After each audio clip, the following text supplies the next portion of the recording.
Hey, Kliq This fans, want to get closer to the show than ever? Join Kliq This TV. Kliq This TV offers early commercial-free access to wrestling's hottest podcast, plus live audience tapings of their show every friggin' week. Head to KliqThisTV.com now and get inside the show that's just too sweet. The following podcast contains mature language and adult discussion.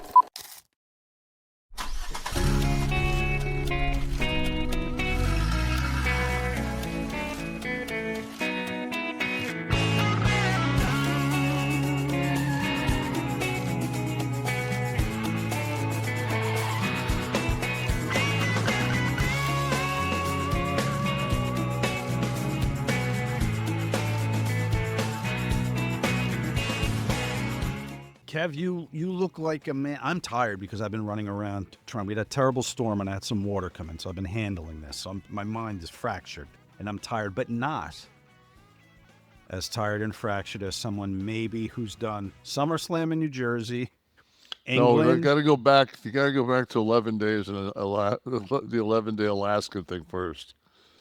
Kevin, I saw a photo of you. I showed it to my wife. I was laying in bed. I'm scrolling, and it's a picture of. Us on the whaling boat. You're on a boat. Anyone who sees this picture on Kevin's thing, I don't know if it's Kevin or Tamara's, it's on somebody. It's on my wife's. I don't post. They're sitting on a bench, and I zoomed in. It's one, I guess, a woman you went with. It's my mother-in-law. Oh, that's your mother-in-law. Okay, your mother-in-law, Tamara in the middle, and then Kevin sitting on the end. And I zoomed in, and I started all the way at the window at the mother-in-law. I said, Nicole, who's the happiest to be on this excursion? And I just slid across. It was then Tamara, then Kevin, who looks like the 12-year-old boy that's forced to go to Aunt B's house, sitting in the back seat of the car like this. Brilliant. Yeah, I'm. So Alaska, not just Jersey for SummerSlam. Yeah. England and no, let's not forget the 12-hour piss yourself Hulk Hogan service. That's right. Yeah. You weren't fucking around. You've been saying for a couple of months that August is going to be rough. I'm like, August is going to be rough. Every month is rough. No. Yeah. I rescind my doubts. So the people say, are you sure, there's a God and blah, blah, blah, blah, blah. So let me see. Well, I didn't see that coming. You never know what you're going to get with this show, but I did not see that coming. No, so I was supposed to go shoot that movie in Syracuse. So I was supposed to get back from Philadelphia midnight on Saturday in Orlando, drive to Daytona Beach, pick up my car, drive home. So I'd have Sunday off, Monday off, and then Tuesday fly to Syracuse and shoot my 5 or 6 days I was supposed to shoot. Right. So, I mean, I'm at the point now where I'm like, I'm not doing this shit for vanity. I'm not cutting this way. I'm cutting this way. I'm completely frazzled. I have to fucking find this. So just give me 2 seconds. Okay. So I wake up and I use the middle bathroom in our house. It's like for the guest room. And but I can sit on the toilet and look out the window there and I can see the ocean. Mm-hmm. So it's kind of sweet. Especially if you're, got nothing better to do. You let the wind blow through your hair as you sit on the toilet. I pictured the drapes. Not as hot as it is in this motherfucker. Right. So. It was torrential today. Gorgeous weather the last. I'm coming to you. 4 days in the pool every morning to start my day. Had my coffee in the water, and then the water came through the house. So this is the I'll see if I can find it, but this is from the production company. Please meet Danielle. She'll be helping manage logistics, linking travel, wardrobe. Kevin's money will be in escrow as per agreement prior to any travel. So, and then my start is supposed to be the 18th, and I wrap on the 25th. So, and I keep telling my agency, this motherfucker this ain't happening. I've been 18th is Monday, Kevin. Yeah.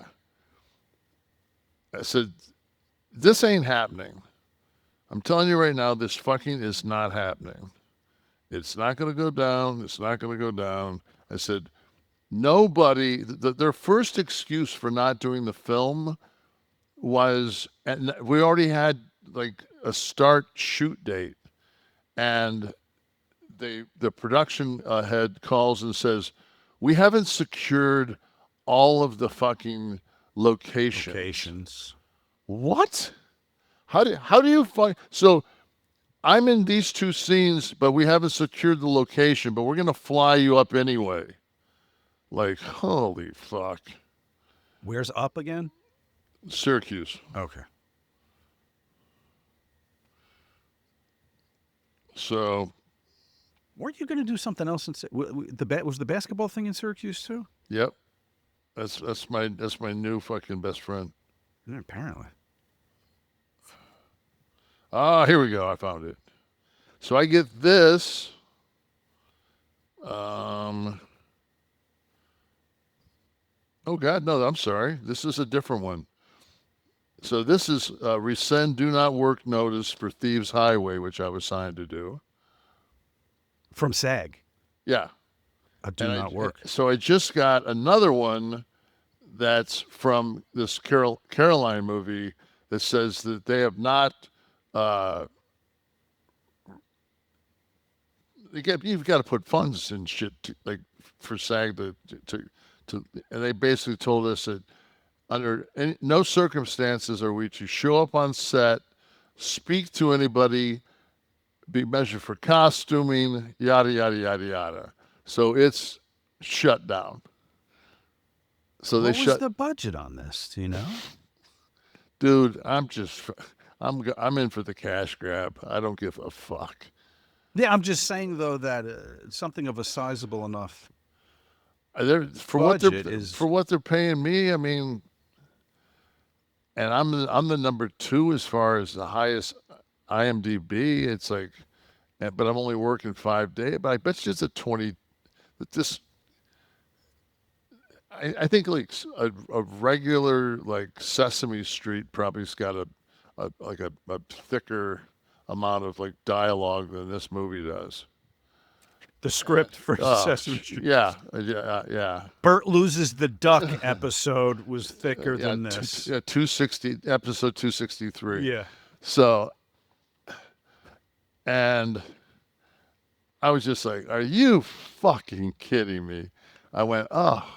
So anybody else to lose 45 grand and a chance to get your insurance would be just, it'd be, I can't wait to fucking wipe and do the happy dance. You know, I'm like, fuck this, man. Like, fuck, thank God I got fucking, somebody gave me, I'm too stupid to fucking, back out of something. So I'm just. But Kev, did they start any principle? Because they're going to have to, if they rolled camera, they're going to No. So they've shot nothing yet? They've shot nothing. Okay. I'm in day one. Oh, all right. So it's like day one they didn't have the locations. Yeah, they didn't have locations. I thought day 73 maybe one of the locations fell through. No, day one. That's when I said. I have been involved in so many fucking films that and all these fucking, because the agents, that's how they live. So it's like, if they don't get through 10%, they're fucked. Yeah. And I'm like, oh, well, like, well, I mean, maybe you should have fucking bounced around for 35 years and got CTE. Then you wouldn't have to fucking do these shitty movies. Well, the sad thing is the majority of the people that were bounced around for 40 years and got CT, you do have to do them. Yeah. Still. But, the thing is, too, is like, so I went in after my brother had his issues with his heart, I went into my cardiologist. How is he? Can we And- give him a shout out here? Mark's great. Okay. Yeah. Get well, Mark. It was again, the power of God. He's like, Nash can't take another hit. Like, Give it to me. I'll take it. like Nash can't Good take. brother. No, my Nash can't take. Meaning my something happened to my brother. I couldn't fucking. I thought you meant your brother took the thing so that you No. didn't have to be encumbered by it. No, Okay. I'm talking about In some fucking spiritual sense. No, obviously you're an atheist, but Listen, you were a card-carrying member of the same club. I don't know what's going on with you now, but yeah, well, maybe if you wake up and you're no, down to one, no. maybe you fucking see a light. So you went and had some tests done. Yeah, I knew you'd want to get off that subject. Next story, Robin. Yeah, exactly. Yeah, so I went and had some tests done, and I was fucking around with my cards, and I was looking for my SAG insurance, which is Blue Cross Blue Shield. And she said, "What do you have?" She said, "Is that Medicare?" I said, "Yeah." I said, she goes, "But you got the good one." I said, "What do you mean?" She goes, that's better than that one." I said, "That's better than Cobra?" I said, "No." She said, "Yeah." She said, you fucking, she said, "You pay out the ass for that fucking extra fucking coverage on that Medicare." I went, "Oh, okay." So now it's just like, oh, so in other words, I just have to do one extra weekend signing a year and pay for my wife's insurance, and I don't have to worry about mine because I'm fucking covered. Mm-hmm. So, Yeah. boom. Well done. Who are you in England with? They brought in Fishburne, Lawrence. Okay. They brought him as the headliner. It was I don't know, it was a bomb scare. I do know that there was one guy that was a voiceover guy that had a line all weekend long, which is just, it just amazes me. That, like, What do you work on? Do you know? I have no idea. Okay. I think it was he did some background work on the bear, but yeah, it was. But on top of that, like, so we had done the first day, and Lita and I we usually do pretty much the same. We do pretty well at most of those things. Who? Lita. Oh, Lita. Yeah. Yeah, Amy. So as the day goes on, like, the guy kind of comes over and says, "Oh yeah, there's a 20. We take 20% on the credit cards for some kind of bullshit. Like, in other words, like, we're now being tariffed because they gave fucking Fishburne so much money, and we're gonna all have to chip in so they don't take a loss." And my fucking handler didn't show up. He had a personal thing, so I'm there with a woman I've never worked with before. I don't have a copy of my contract. Did she know the rules about the bills? The president's facing the same way. It didn't matter because it's foreign money. But the thing is, though, my agent didn't even, like, he basically charged, if you wrote down in dollars, like, it was like, in the States, like, I charge 60, but a combo's 100. Right. So we were 50 pounds, which, if you do the breakdown, that's $43. I mean, $93. So we were out of the chute losing $7 a transaction. Right. Got it. So and it's just one of those things where I'm just like, and then you're taking 20% off of that. How can they do the 20% after you've already been signed for something? If it doesn't, I don't have. No, they can do whatever the fuck they want, because you can't get the money home. They've got to wire it. What am I going to walk? I'm going to fucking go to Chase Bank with fucking 28,000 pounds. Boy, that won't be a red flag. No, but I'm saying that it's Keep in a box in case I go on another born identity fucking thing and I need fucking some sterling pound. StopBox. But 20% is Fuck, usurious. Man. Unbelievable. That's outrageous. Well, so they got it from everybody, from all the talent. Fuck yes. Wow. And they started at 5:30 processing this, and they got to Lita and I found out what our totals were at 11:30 at night, and I've got a 4:00 pickup. Did you have to wait around till 11:30?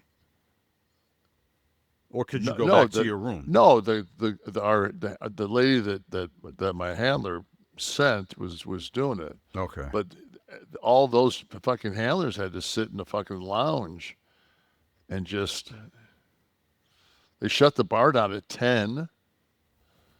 That's very un-Wales of them. Dude. I saw you with, so who did I see you with? Oh, SoCal Val, I think, right? Yeah. She did the, I did something with her. She's sweet. She did, we did the, she did my Q&A. I walked out. There was like double tiered auditorium. There's, I don't know, 150 people, and I came out and just immediately fucking said that I in no way fucking endorse the tariffs, nor did I vote for the Republican Party. In the fucking place, I got a standing ovation. Got a pop. Are they loving the show overseas, Kev? Do you get as many? I was amazed how many people like almost like fucking like they'd wink. Loving the show, wink. Like, yeah.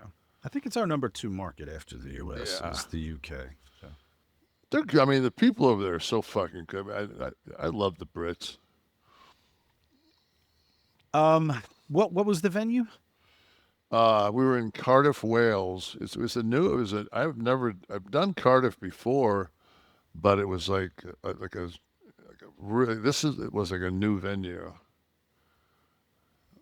Was it like a convention center or yeah? Okay, but it was I mean, everything was. I mean, the catering was top notch. Like, you know, for our lunches were fantastic. Like, they took good care of us.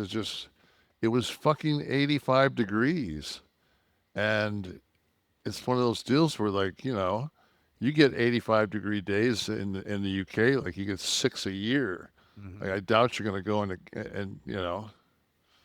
So the people showed up are the ones that went online and already paid for it. The walkthrough traffic was zero.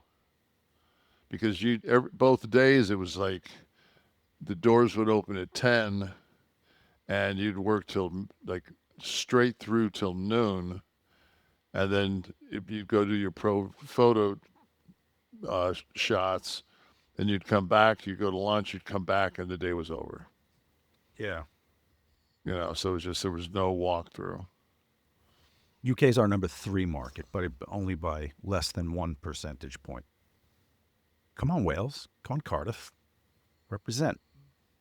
You know, we were talking about, I was asking you about the venue and stuff, because sometimes you must get some real wonky, like you mentioned an Armory before, and I thought you saw the DC Armory on TV when you were watching, and I thought you told your wife, yeah, we used to work that building, and I thought you were going to tell me about the accommodations of because Armories were a place that wrestling companies back in the day would hit.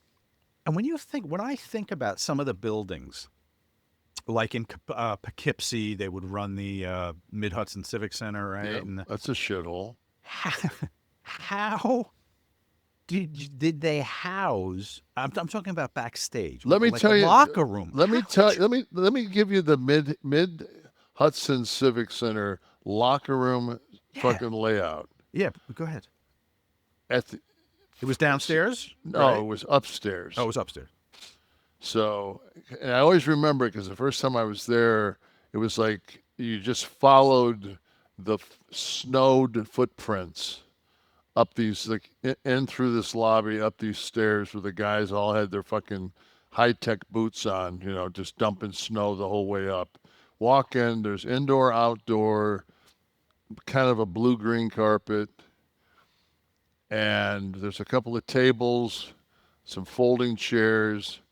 There is one shitter, which is also the pisser. They got so one commode with a steel shower in there and a sink. That's all there is.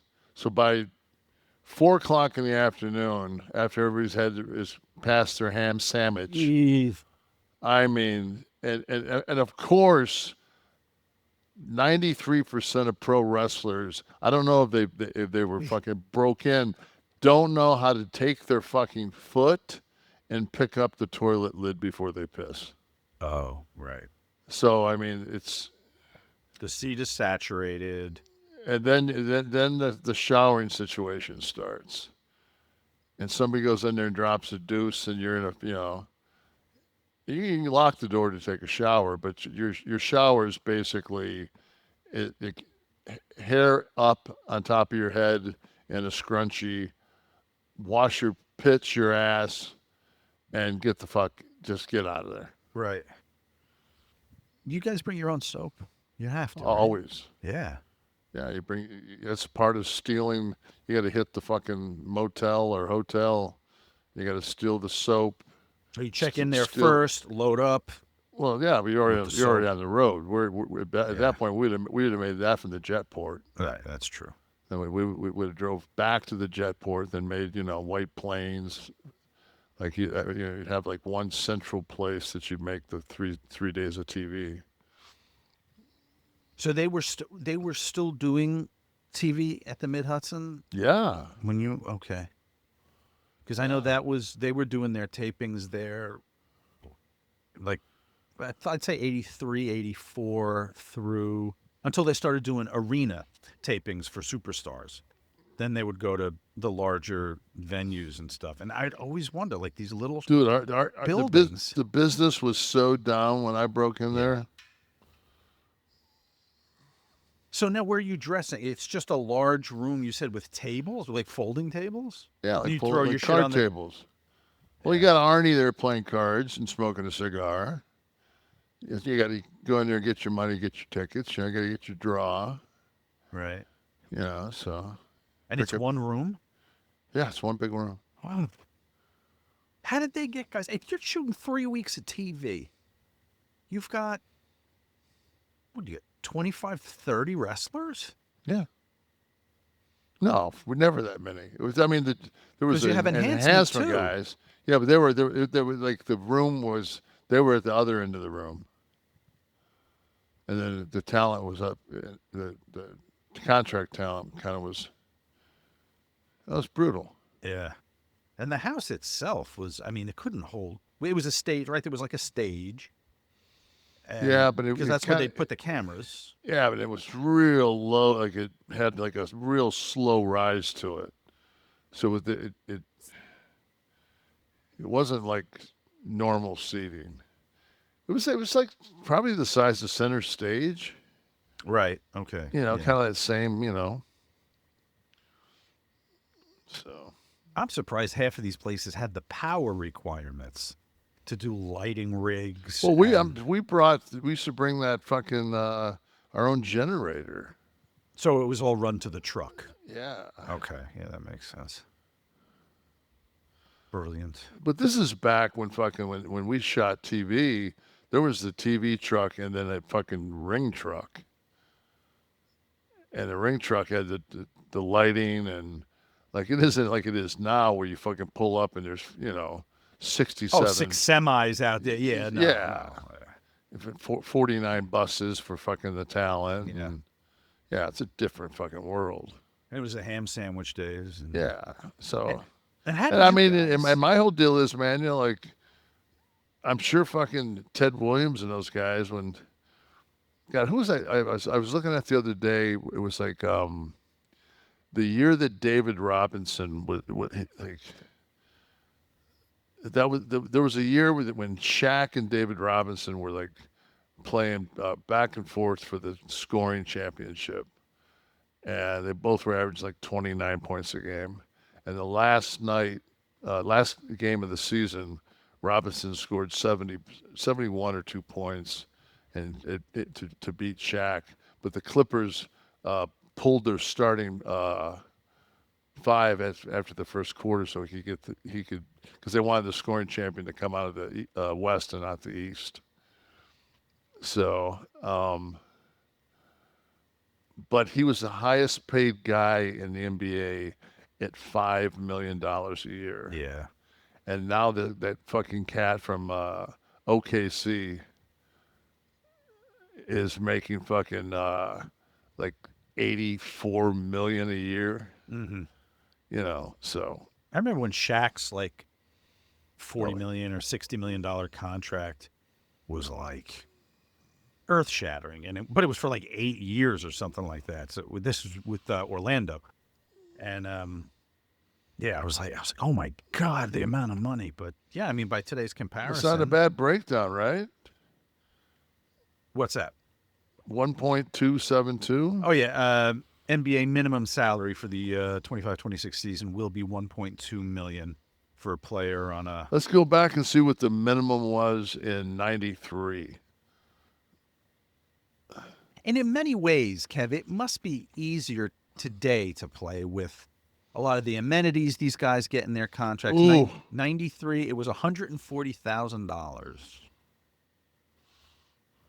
And let me see. Yeah. So that was the minimum salary, 140. So yeah, a little bit different. 1,000. And with all the and the game maybe gets a little easier with all the things you have available to you, like rehydration drinks and things that are provided to you in the locker room, like Drip Drop. Now, Kev, I have my variety pouch of Drip Drop right here. Did you get the zero sugar? Yeah, of course. Okay. Look at me, for God's sake. You just pulled it up where I can see the blue. Let me see. What should I have today? I'm a fan of the watermelon. I'm going to do the watermelon right down here, Kev, today, live on the air. If anyone doesn't know what the hell I'm talking about, I'm talking about Drip Drop, doctor developed for proven fast hydration. I just take my little powder here. I put it in my water. I had 4 of those the minute I got home from London. You get off the plane I put 4 of those. No, when I got home, I put 4. My feet looked like fucking water fucking melons. They were fucking so swollen from fucking flying. Well, you could have paired it with the watermelon flavor like I'm doing right now.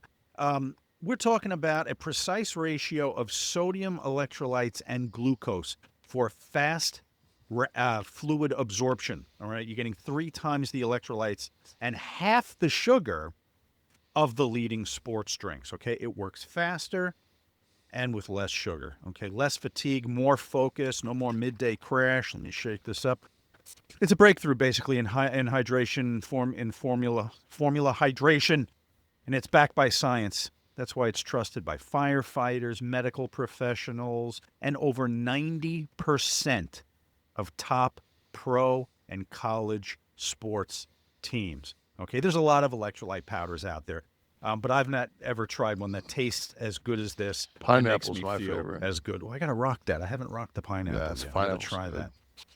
And I'm gonna rock the watermelon here. So, guys, right now, Drip Drop is offering you guys 20% off your first order. You just gotta let them know we sent you, okay? And you do that by going to dripdrop.com and using the promo code KLIQ. That's dripdrop.com, promo code KLIQ for 20% off. Stock up now, right? The heat's hitting hard. Make sure you have, get one of these gimmicks here. Make sure you have plenty of Drip Drop in your jam.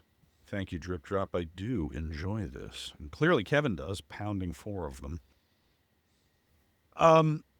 Kevin, Bret Hart was on my feed a lot. He's been doing shows and talking about. Well, the first thing I popped for was he echoed something we've been talking about in relation to the chop. Now he was talking about Gunther, and in unkind terms, labeled him unprofessional for hurting people with the chop. I think he was only talking about the chop. I don't think Gunther has a rep for being careless, but he was talking about the chop. And what he said that kind of echoes what we've been saying in relation to the chop was specifically that, quote, whoever want to fight with a chop, what a waste of time. They hurt, they look like shit, they make a big slap sound, but they hurt. I have no respect for guys that hurt each other all the time. To me, it's just lazy shit wrestling when guys like Gunther, blah, blah, blah, blah, blah, use the chop. So I didn't know if you saw that.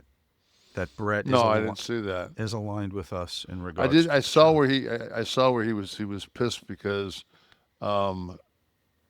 he went to SummerSlam and was told that they would have a seat for him, and there wasn't, but I got a seat.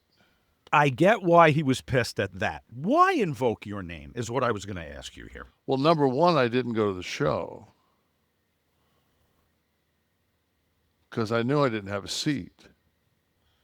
So why would he make that up? I guess my name got brought up because it would be, Triple H's buddy fucking got a seat. So that's what I was going to ask you. Is this just because you're friends with Bret? I actually called Bret today. I said, Bret, I said, I stopped going after they put me in the fucking box and the monitor in the box didn't work. And the ring was so fucking small, and we were so far away that we had to watch, like look up and watch the fucking Tron, with no fucking announcing, like that. Jesus, man, it's bad enough to fucking have to watch fucking wrestling without a fucking be able to fucking fast forward through shit. Yeah. Let alone no fucking announcing and volume and fuck. Yeah. So the quote was, I went to SummerSlam. They invited me down, and they told me that they wanted me to be in the crowd. And then they told me once I got there, they didn't have any seat for me. But I noticed Kevin Nash got a seat, so I don't know. I maybe finally realized that I don't think they fully appreciate me. They don't appreciate... No, but he's just... I don't blame Bret, man.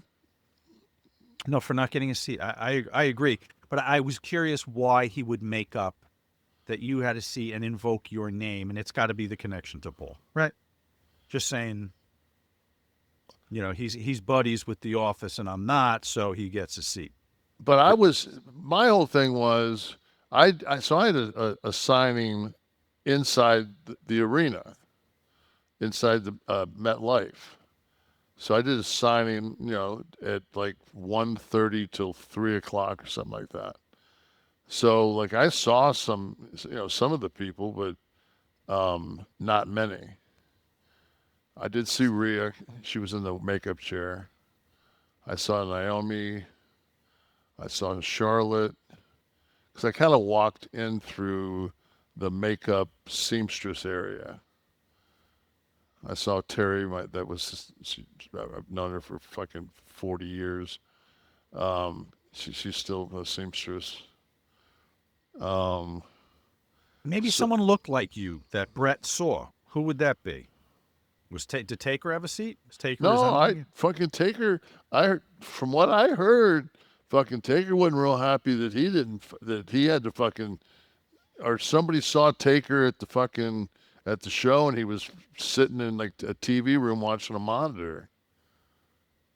So I look at it, it kind of goes Austin Taker or Taker Austin. I mean, between those two as far as just, like the guys that fucking, because no matter how you look at it, Brett has to realize he fucking left and went to WCW. He put on the fucking Confederate, he put on the gray. I put on the gray. I understand that. I understand that I wasn't, you know, I was part of the fucking people that almost put that fucking place out of business. So I'm never going to be treated the same as everybody else. Really, even now, Absolutely. all the permutations that the business has gone through, the purchase of it, your continued, no, let me make my case for you. Your continued loyalty to that company, even today, when they drag you out for next to nothing to do all these shows packed in a day, 600 hours of content that they can get. They know that the fucking minute that they fuck with Paul and Paul no longer is with that company, I'll have nothing to do with it. Is that a fact? Absolutely. Does it not depend on who the number 2 is?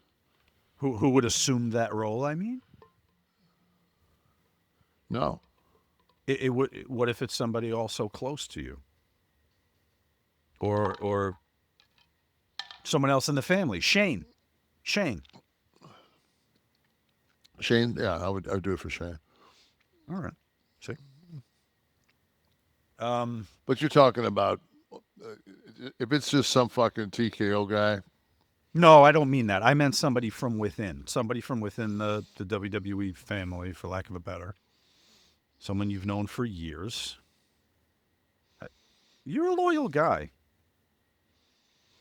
Well, I mean, fuck. That's just beyond money. You get a bad rep. Not always undeservingly about money being priority.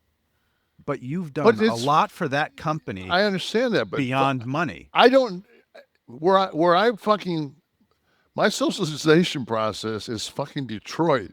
You don't fucking just go down to the fucking still mill and put in a 12-hour shift because you're bored. Everything's fucking about what am I like? You're missing my point, but you have for them.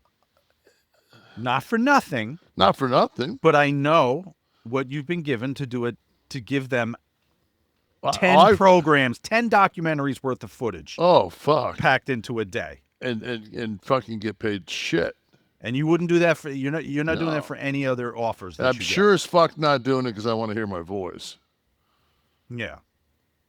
So you do that because of loyalty. That's what I'm saying. You are a loyal guy. But that's almost like how stupid does somebody have to be when Hulk passes and my phone blows up like, hey, would you like to come on this podcast? Hey, would you like to come on Busted Open? Hey, would you like to come on this? Would you like to come on this?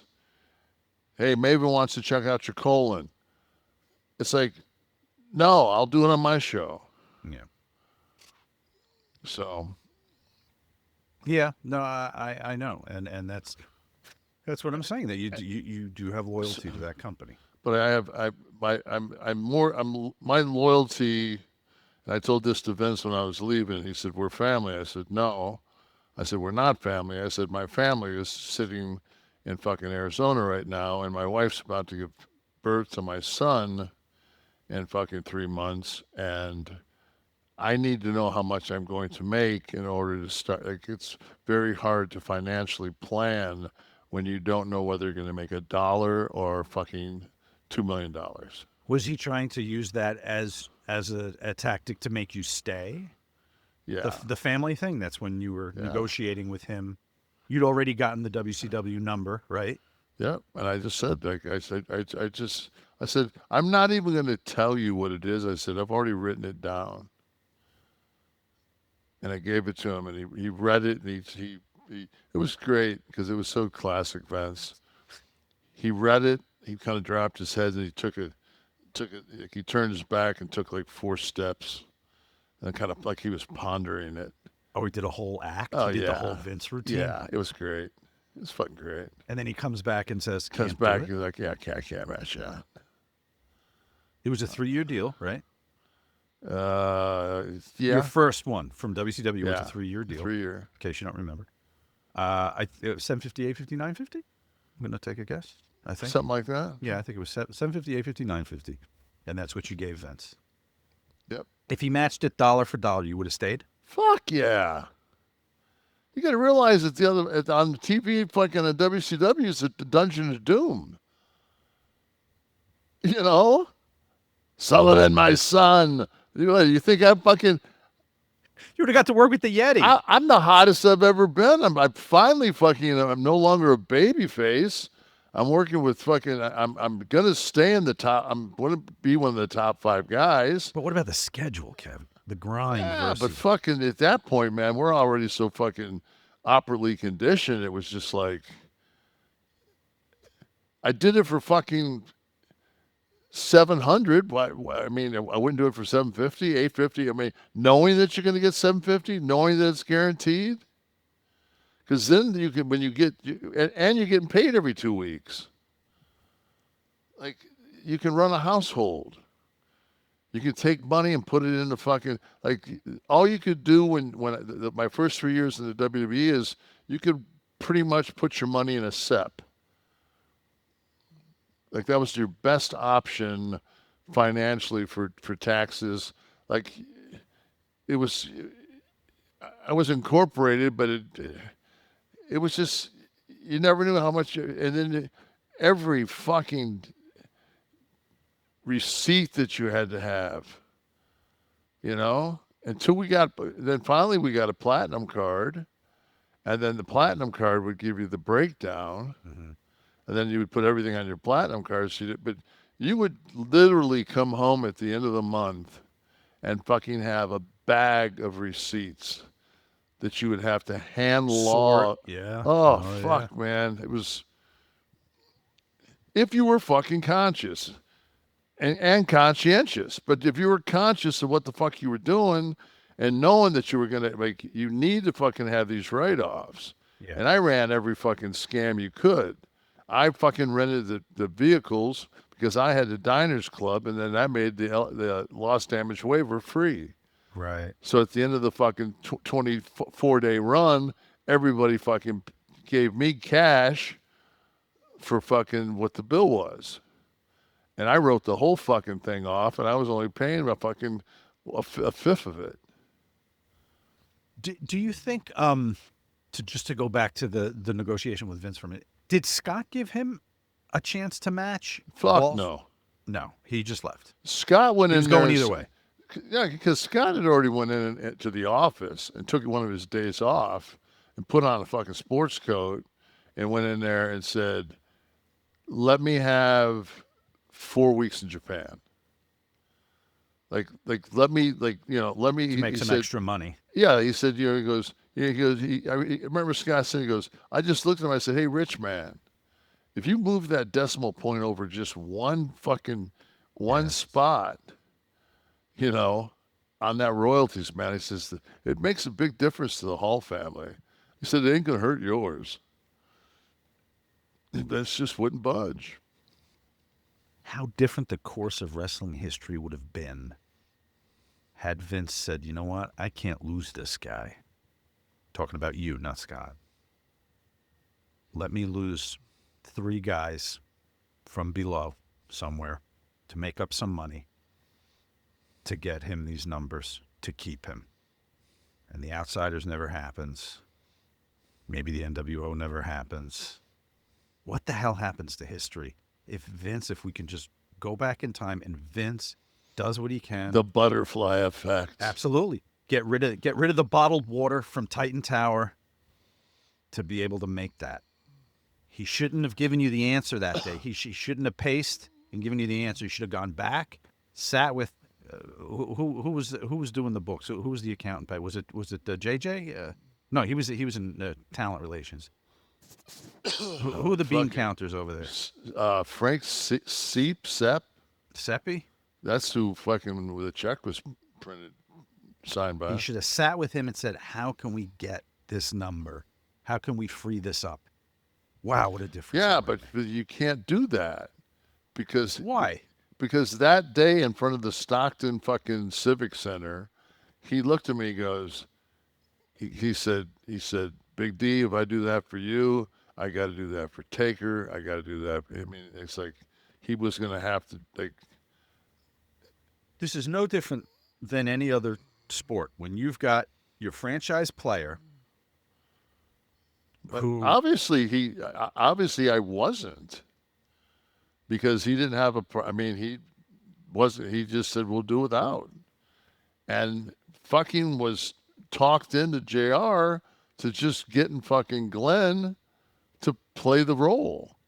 Like, he was so blind on the power of the WWF machine that he actually thought that they could just put two other characters and fucking it would work.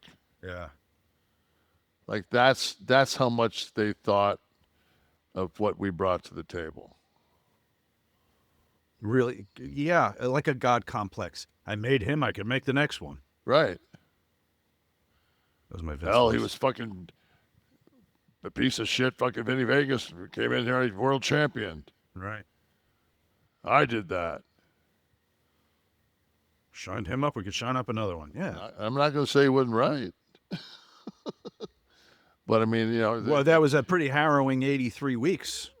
After that, you say what you will in retrospect, maybe more due to the mismanagement of what was happening in WCW than anything WWE was doing. Will we agree on that? And we're sitting where we are now with the WWE story. So now, if you want to go back and say change some things around, fuck.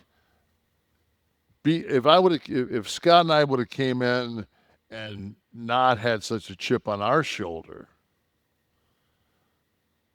but we were so fucking, everybody knew that we were making Jack. Like, we were besides fucking Hulk, we were the next highest paid guys. Right. So automatically it's just like, what, like how they left and now they came back and they're the top guys, and now we're fucking getting heat on the baby faces week in, week out. So we weren't really, we weren't locker room fucking darlings. But if we would have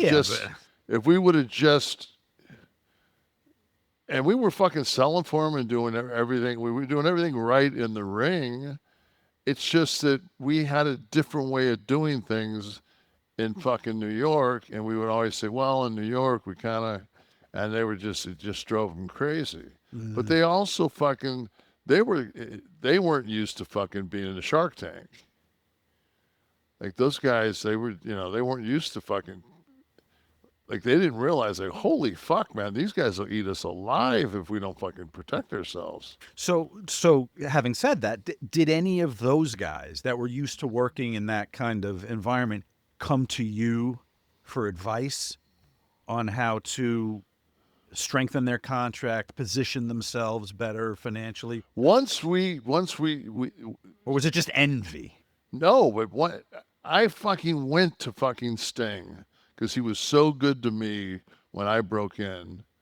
And I said to him, I said, dude, this is what we're getting. You need to go in and ask for more money. I told Lex the same thing. Like, we tried to raise the whole, like, I wanted those guys to go in and ask for more because they would bump us up.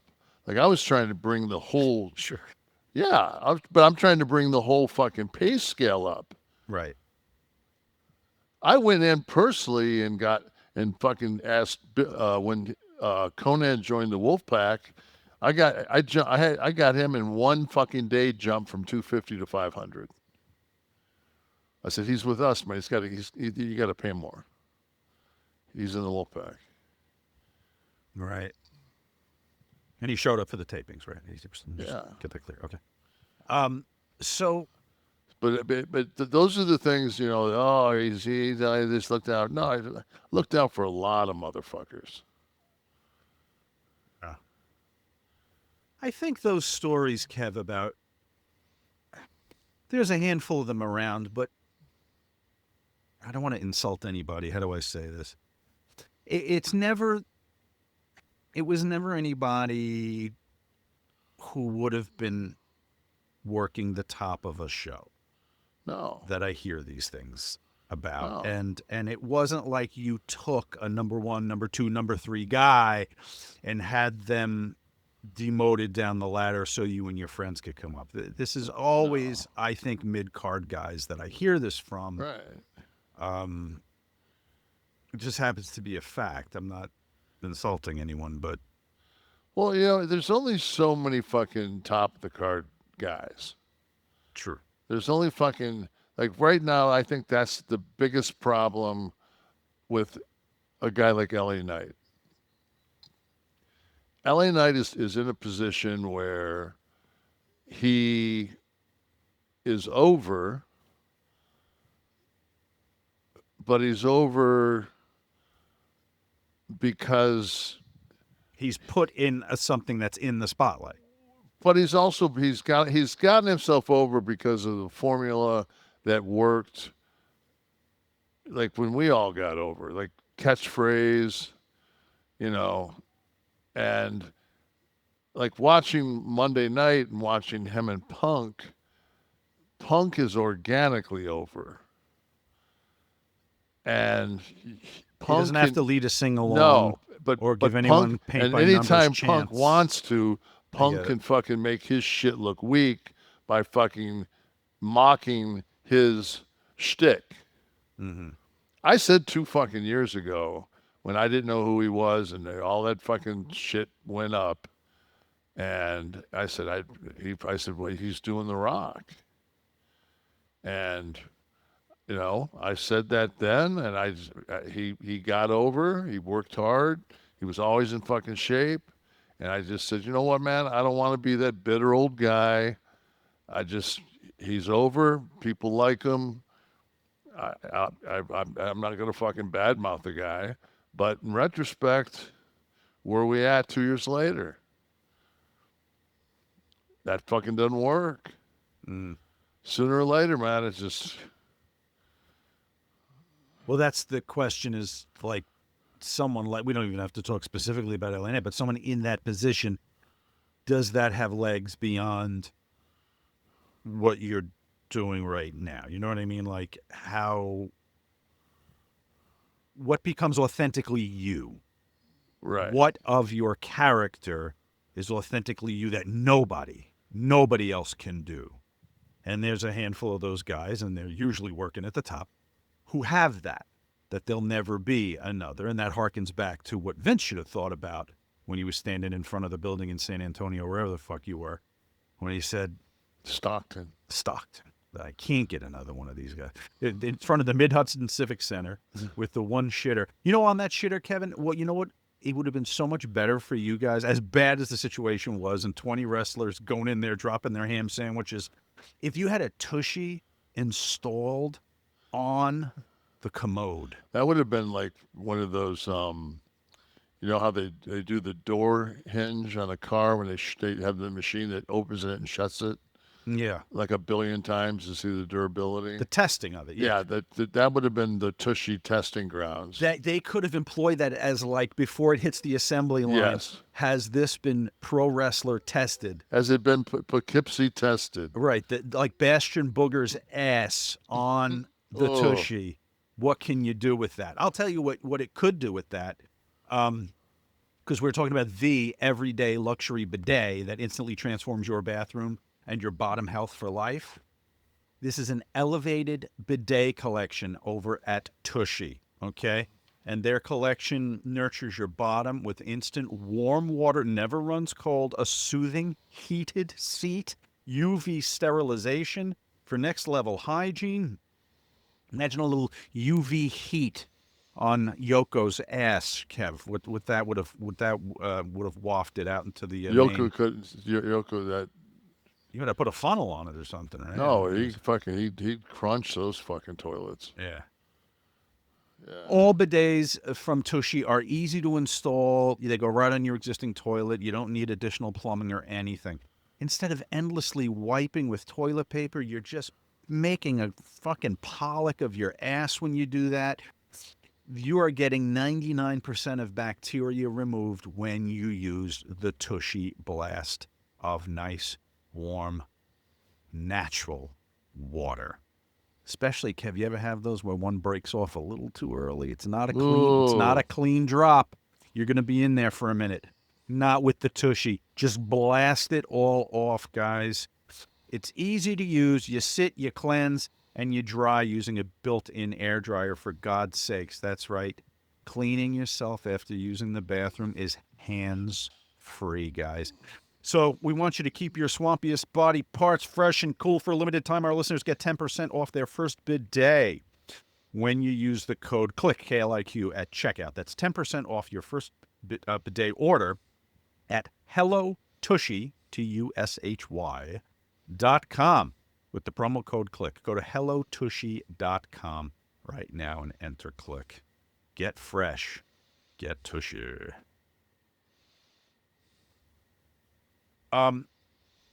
Any chance Shawn Michaels would ever replace Triple H?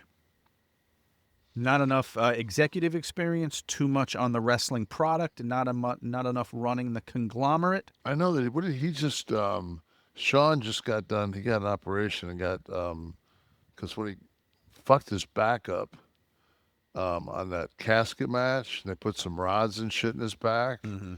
And they had to take him out because they were all twisted. And I remember when Hulk showed me a picture of his X-rays, and they put rods in his back, but he kept working and dropping the leg. And when they took the rods out, he had a picture of him laying, and it looked like they were part of the fucking Twin Towers. The 9/11, yeah. Yeah, I mean, they were just fucking. So Shawn's, just had that done, and I guess I haven't had a chance to talk to him because I haven't had a chance to talk to my fucking wife that lives with me. But he like woke up from surgery and was like in less pain. And Shawn needs both his knees replaced on top of that. And who's to say, as long as they've been bowed like that, there's not some hip things. So I think when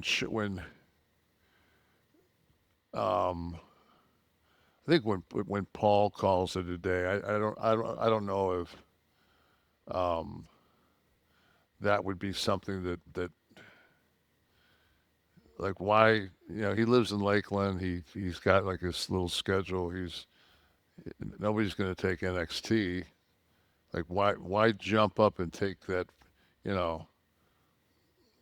Paul's turned into such a good public speaker, and he's at that level. There's so much more to running that company than just understanding wrestling, knowing wrestling. He's got to, he's the face. He's got to do the deals with the fucking influencers, and and I know Paul. He also loves his girls. And also loves his wife. He also loves his fucking time, and he doesn't have as much as he'd like. So he's got people that it's not like he's on fucking TikTok finding the next hot influencer. I mean, he's got people working for him to, to keep him, but at the same time, he's in that world, so he's got to be fucking, you can only bullshit, you can't bullshit a bullshitter, and you can't fucking act like you know somebody's shit when you're not at all fucking familiar with it. So, I mean, that's just, man, it's just, I look at it, and I'm just like, he has generational wealth now, like, and I don't know. I don't know what would keep me. I'm just not that. I don't work well with others. Like, if somebody told me to do something, I'd be like, man, suck my dick. Like, I'm 66. The head of Exxon is sitting in your office in Stanford, and telling him to suck your dick. Yeah, go fuck off. You know, he would be good to succeed Shawn Michaels. Paul Bosch. To succeed Paul Levesque. Paul Bosch. Oh, he may be dead. Some feedback from last week's show. Kev Vox 33. I'm proud that Nash was one of my idols as a kid. I've never peed in my car. However, I did projectile vomit booze and Wendy's into my truck's driver's side air vent about 20 years ago. Had to take the dash apart to clean it. That's we got an image sent to us. I don't know, Steve, if you have that from X. Somebody did a little art, Kev, of the Mustang in the beginning of the show. I saw it. I saw it a lot today. Little addition, a little bit of yellow paint. Number one, I don't have a red Mustang. I never had a red Mustang. I never understood the red Mustang. But there's a little thank you from David Allen Jacobs. David Allen Jacobs, with that name, you're either a country singer or a serial killer. So number one, obviously that's somebody that's never pissed in a fucking container in their car. I love the crudeness of it. It's brilliant. But they've never pissed in their car in a container and emptied it, because what you do is you fucking slow down and you crack the door and you fucking drop it through the crack between the fucking car and the pavement. Right. You don't fucking throw it over so it fucking. You don't want any splashback. You'll fucking wash the whole back of your car with piss. Exactly. Then you pull that in your fucking garage, and then I'll tell you what. I bought that shit at Ace Hardware, and I sprayed that motherfucker, and I sprayed it, and I sprayed it, and I sprayed it, and I got in it last night. I took Tamara out to dinner. She sat. She says, "How is it?" I said, "You tell me." She sat in it. She goes, "I don't smell anything." I said, "Boom." Well done, John Madden. I didn't have to get a rag. I mean, after the initial fucking soak up the piss, all I had to do was spray and let fucking the chemicals, which I'm sure will take 10 years off my life if I continue to breathe. That's all right. But that's all right. I've only got 11 left. Soft. Yep. But measured from the fucking ass crack. The last question, this gentleman, Vox, mentioned the vomiting thing. Do you ever have one of those somebody catastrophically vomit in the car when you guys are like 4 or 5 deep and you're driving a White Plains? No. From Newark. Nobody ever threw up in the car? No. Nobody ever threw up. All the alcohol consumed? Fuck, we're pros, man. Oh, fuck pros. Science is science. Fuck that. The body has to get rid of alcohol at a certain point. No. I've never seen one of our fucking crew stick their finger down their throat. Well, I've never seen anybody throw it. None of our. I rarely see one of the boys throw up in my entire fucking 30 years on the road. 35 That's the most years. amazing thing of all the shit I've talked to wrestlers about. That's the most amazing fact I've ever heard. I would like to fucking hear somebody tell me a story where somebody fucking upchucked in a car. Wow. All right. Well, we'll see what happens. Yeah, I fuck. I'm gonna call some people tonight, see if I can find one. That's amazing. By the way, you mentioned Ace never Hardware. lived that down. But we drank beer. Bullshit! You guys were gargling shots at the fucking bar with that's at the bar. Yeah. Yeah, you're gargling shots. Fuck what you. At that point, you're so fucked up. You're not gonna vomit. You'd have to. Number one, you have to have something in your stomach to be upset. So it was just beer and whiskey and scotch. Yeah. What are you gonna throw up? Gonna throw up some somas? Fucking this! Oh my God! You guys would kick the shit in with pizza and shit, right? Yeah, that shit didn't work. Have you ever thrown up eating pizza? No, not That's the exact opposite. You get a big fucking slice down in the fucking city someplace. It's dripping on that fucking wax paper. If you were gonna It throw just up, absorbs everything you that's put on it, top man. of it. All this dough. Absolutely. Yeah. You know, that's like Kaopeptic. Larry Dunn helped me out a little bit here, Kev. He said, love you guys. Another great episode. Sean, Pat Summerall was the spokesman for True Value hardware stores. Oh. I errantly said Ace last week, and you were saying you thought it was Madden. You were 100% correct. Madden was Ace, and Summerall was True Value. So did I win, and then you got like, you probably got at least Rice-A-Roni, right? What are you talking about? It's a fucking, consolation prize. The San Francisco. Oh, with these part of our contestants will part with Rice-A-Roni, the San Francisco treat. You got the Rice-A-Roni. I won the fucking big showcase.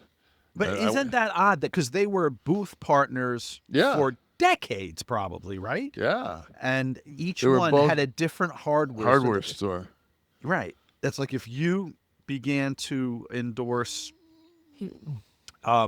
Wendy's and I started to endorse McDonald's. It'd be strange. I'd have to go Five Guys now since they let me change my suit in their place. So. Hey, somebody sent in a question here that I think he identified the place where you pulled over. I think this is what he's talking about. It's a little strangely He's wrong. written. He's wrong. You know the one I'm talking about? He said by the dairy barn. Yes. That's not it's nowhere near. It's nowhere near there. If you went to the dairy barn, you couldn't see this building. This is N. Canadazo, who said he. But I mean, if Skin and Lotion Building, it sounds like you're going to get a happy ending. I'd have to fucking pull up and look at it. I've never read what there's a small little sign. He said it's over the Dunlawton Bridge. Is that correct? Yeah, but they're both over the Dunlawton Bridge. One's on one's on the left side. I'd take a right. I'm going towards Ponce. Okay. What is Dairy Bar?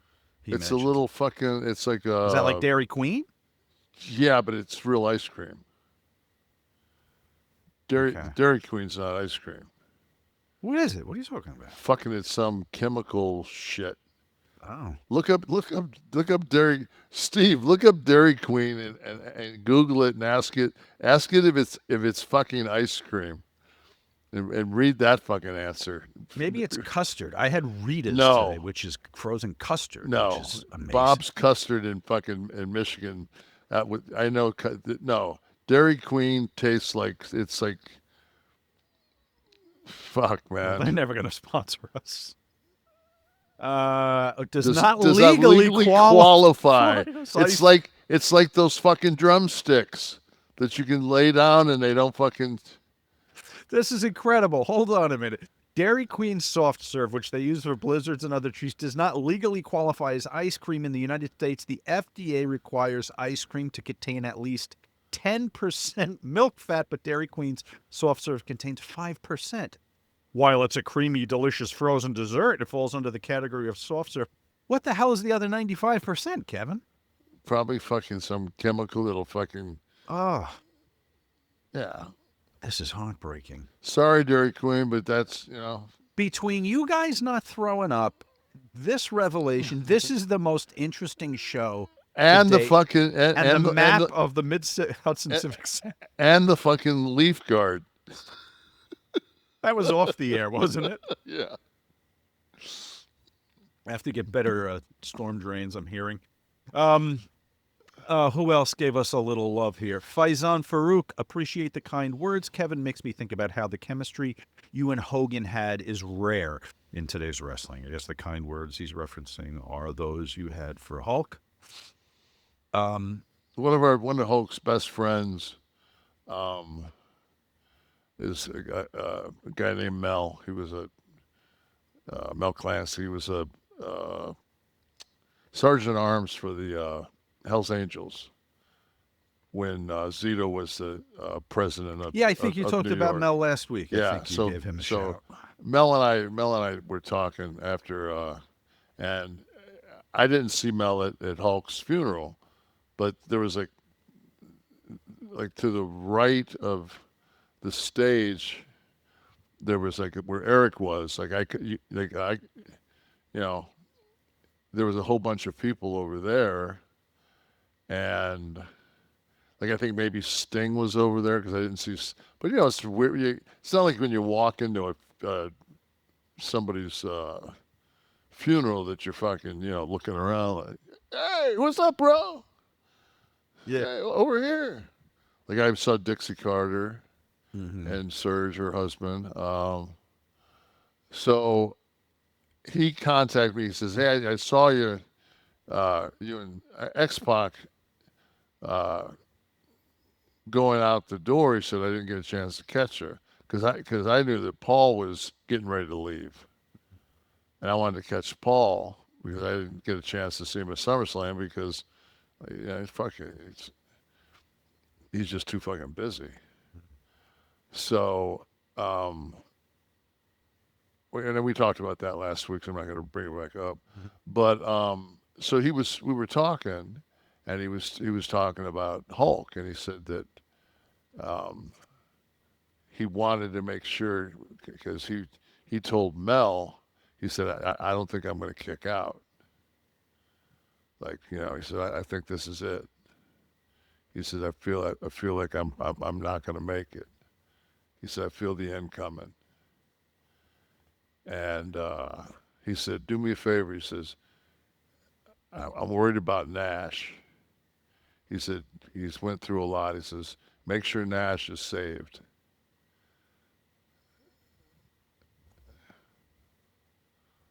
You didn't tell me that. Yeah. Jesus, Terry's like, some of his parting thoughts were about you. Yeah. I guess because knowing everything you'd gone through. Yeah. But I mean, we talked every couple of weeks. Just bullshit. Just, hey. Yeah, I mean, that's one thing, but at that moment, the gravity of the situation to want to, because I know you did talk faith with him a little bit, right? Yeah, we talked. I mean, he was, that's why, like, I got so indignant over that whole factor. It was just like, it took a lot. Like people think that he, like they have such an opinion of him that they don't know him because like he didn't ever want to upset anybody or, it took everything in his power, but he didn't like the way that the country was being. He just didn't want Biden to be president. And then when he had that meltdown and they just kind of threw Kamala in there, I think that he thought that wasn't like it was kind of dirty politics. Well, the Trump thing, I think it's getting less play. Now than the racial comments. As far, now I'm saying now. Well, the racial, because the Trump thing you can't do anything. I mean, it's an easier pile on the racial thing. But also, all right, he endorsed the guy. He might have wanted exposure, money. Who knows? He had the beer coming out. It was probably as much a business decision for Terry as it was for anything else. The beer was hemorrhaging money. Uh-huh. That's why he was on the road because it just wasn't making. It wasn't doing well. But, well, that's something. Carlo Pad says, Kevin is a real friend going through all of that to pay his respects. Let's hope Hulk is looking down on him, saying, that's strong, brother. Yeah, no, but he's fucking laughing. It's just fucking, I didn't want any of this. I told everybody that's my fucking boys. I didn't want any of this fucking hoopla. And they fucking still fucking did it. Right. So, fuck everybody. I told you, like, fucking you, and guess what? Yeah, of course you fucking show up. Of course you're going to show up. You're going to come home, and you're going to come home from SummerSlam, and you're going to be fucking roasted from your cruise, and you're going to buzz down and buzz back because you got to go back to fucking London, You got to fucking wash your shit. Like, nah, man. I ran till my last breath, like a motherfucker, crippled with a fucking Moses staff. Big Nash, you're gonna do the same fucking thing. Keep fucking trucking, boy. You're right. He would have laughed. He would have laughed his ass Absolutely. off. But when I pissed, Oh, yeah. brother. What's out there, Nash? And what was it? Leg Boss 7 says you got to get the seat out. Probably replace the cushion, clean the All cover, right, peel the carpet back, Stop. or just get another Mustang. Yeah, move to another planet. How about fucking get a $16 bottle of fucking a chemical that has an enzyme that fucking eats urine? How about that? I mean, listen. How about be smart enough to Google fucking Dairy Queen and know that it's not ice cream? Oh, You just Google shit, man. Google how to get rid of piss. Then go in the Ace Hardware and ask the person, and she'll say it's right next to Pat Summerall. You just grab the Pat Summerall fucking. Imagine there's still a standee of Pat. These stores have to have it somewhere. A standee, a cardboard life size of Pat Summerall. A fucking Madden with the six fucking legged turkey. You should put over that chemical. What's you don't know the brand name or anything? The name of it? No, I'm thinking about before I go out on the fucking road though, like putting a spray in the crotch of my fucking underwear. Just so you can blast and well, no, just in case you get a little drippage. Oh, a little seepage. Little seepage and knock that fucking vitamin smell out of your fucking drawers. I use I bring a clothespin, clip that thing right off. Ouch. Yeah. What are you? A massive clothespin, obviously. What are you uncircumcised? You got that anteater. You fucking pull that skin back and then fucking clip the hood, zip your hood. Peel it back, baby. Keep it closed. You know what? Speaking of keeping it closed and peeling it back, Kev, StopBox comes to mind when we talk about hooded penises and clipping them, obviously. Yeah, and honestly, I'm with you on that. Shooting blanks, the whole analogy you could keep going. Your kid fucking getting a hold of your fucking weapon. What is StopBox? For anyone who doesn't know, StopBox is the answer to those who own a handgun and want both the security and responsibility of keeping your weapon secure, but also having it accessible if you need it. Right? That must be the age-old question, right? There are security devices out there that use keys. You imagine that in the middle of the night, fumbling for a goddamn key if you need this thing at a moment's notice, or a keypad. I've seen the keypad ones. What if the goddamn battery goes bad and dies and you can't get the damn thing open? StopBox has solved all of these problems. They've nailed it with StopBox Pro. 100% mechanical, keyless, battery-free, instant-controlled access. Now you're saying, Shawn, what the hell are you guys talking about? How could it both be secure and keyless and battery-free? It's because of this right here. I'm trying to get this on camera.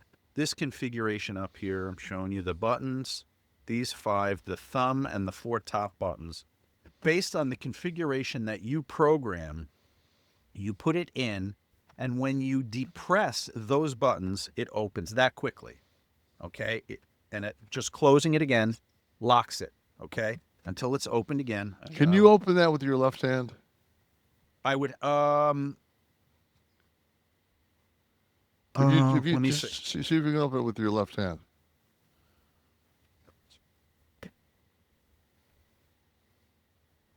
Turn it upside down maybe here. Yeah, I got it. Or put it this way and use the end button as your pinky instead of my thumb. Right? Don't be And slipping and that it other. opens. Don't be slipping that other. No, I had to pull it. I had to pull it with that hand. I Yeah, pulled it's it. I it's used hard this for one. me. It's hard. It's yeah. I'm left-handed. But couldn't you do it with your right hand? There are things I do with my goddamn left hand, even though I'm right-handed, right? You would just use your right hand. My wife's left-handed. Do you have to use scissors with your right hand? Let me ask you, because she cuts right-handed because I guess when she was a kid, all the scissors were right-handed scissors. No, we had lefties. You did have. I can okay. cut. I can cut with either hand. Yeah. So that's what you would do here. You would just use your No, goddamn it's right just. hand But for that. I can't fucking eat with my right hand. I can't do. Like I can't wipe my ass with my left hand. You know, when I broke the two metacarpals here, my two fingers here, and I was in a cast, and that was an adventure using the restroom. It was before my TUSHY was installed. So, listen, let me not get off StopBox here. Continue telling you about the StopBox Pro. All right, no keys, no codes, no apps. Just a patented 5-button locking system that responds only to your unique input. Fast, intuitive, built for muscle memory. So you're not thinking, you're just reacting. Okay? I just for practice, I sit down, I watch TV, and I just open it and close it just again and again. Never worry about tariffs, guys, because everything is sourced right here in the USA with our friends at StopBox. All StopBox products are proudly made in the USA in their own facility. Traveling also, Kevin, you'll have peace of mind because StopBox Pro is TSA compliant. You can securely and conveniently transport your firearm through checked baggage. Start carrying my fucking Roscoe on the road. And for a limited time only, our listeners getting a crazy deal. Get 15% off your entire order when you use the code NASH. And for even better savings, shop your bundles, okay, for the best deals. All right, check out their bundles and save an exclusive 15% off site-wide when you use the code NASH at StopBoxUSA.com. StopBoxUSA.com. Code NASH. Discover a better way to balance security and readiness with StopBox. Thank you, StopBox, for keeping us safe and armed. Yes. And don't forget about KliqThisTV.com. Our people here enjoying our 11 soft members enjoying the taping, asking questions, chatting away. Well, hey, Tal. Hey, Tal. Since the ceasefire, it's been hard on me to stay awake for the broadcast. Yeah, what time difference are we talking about, Tal? 11 hours, I think. So this is one of the negatives of the ceasefire, is she can't listen to the damn show live. There's no negatives to a ceasefire. She can't come in. How many hours difference, Kevin, did you say? Thank God. Maybe it's 9. All right, 4:08 a.m. Jesus Christmas. Maybe just get up a little early. Or so it's 4:08 now. We started, when the fuck did we start? 2 hours ago? Yeah, 2 in the morning. That's rough. That's a rough one. So 7 hours difference. But mad love for being here with this schedule, Tal. Tal, did you do 2 years in the service?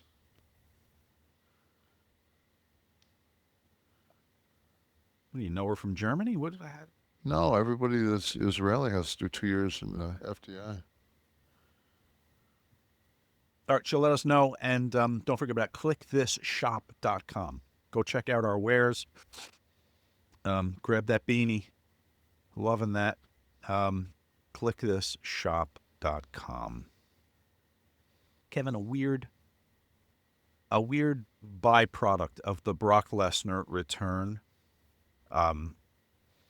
I was seeing that John Cena, and I had to figure out if this was work or what, but Triple H said that John Cena wanted Brock to come back for his final run. And John's saying, no, I didn't. Is either Paul saying that or John Cena's denial, blowback, or deflection because of Brock's appearance in the text of the Janelle Grant lawsuit. I'm going to give you the Donald Trump fucking answer. We're still talking about that lawsuit? Yeah, well, only because it came up in reference to Brock Lesnar, and it's and Paul saying that John wanted it, and John saying no, I didn't. All I know is fucking I'm so happy to have Brock back, because now there's somebody, if they fucking knocked on my fucking front door, would kick your ass maybe, or give you a fight at least. No, that I would fucking go get my gun. Yeah. I wouldn't fucking fight Brock Lesnar. I could shoot him. So now you have a fucking monster back in your fucking. That changes. So LA Knight, Seth Rollins. Yeah, Punk. Yeah. I'm sure fucking John Cena said, "You know what, man? I'm so beat to fuck." I mean, if you look at me, I'm kind of hunched over. My knee doesn't really function that well. Thank God I got stuntmen doing fucking all my work and fucking the shit I do now. But I need me a little Brock Lesnar. I need to be German suplexed out of my life. My last 3-4 months in the business.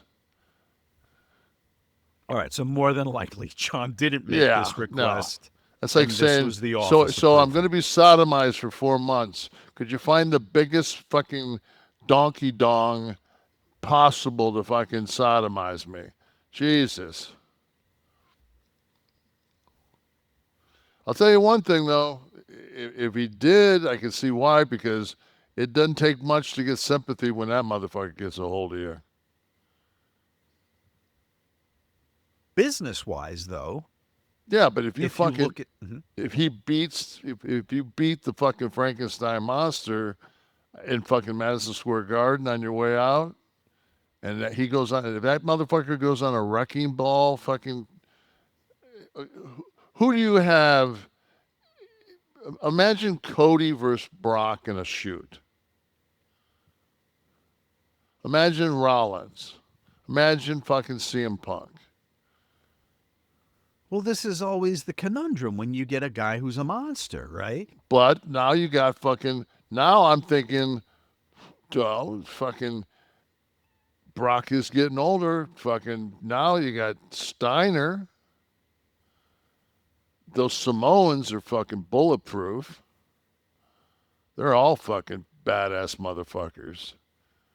I'll guarantee you that fucking. You're saying who you could line up against Brock? Yeah, you got but your top guys you've been using in this little, thing that you got going right now. All of a sudden, you bring that motherfucker in, and that's a game changer. Yeah. Yeah, but he's only going to be in a very limited capacity. You need to go out and find the next Brock. Well, we can make one.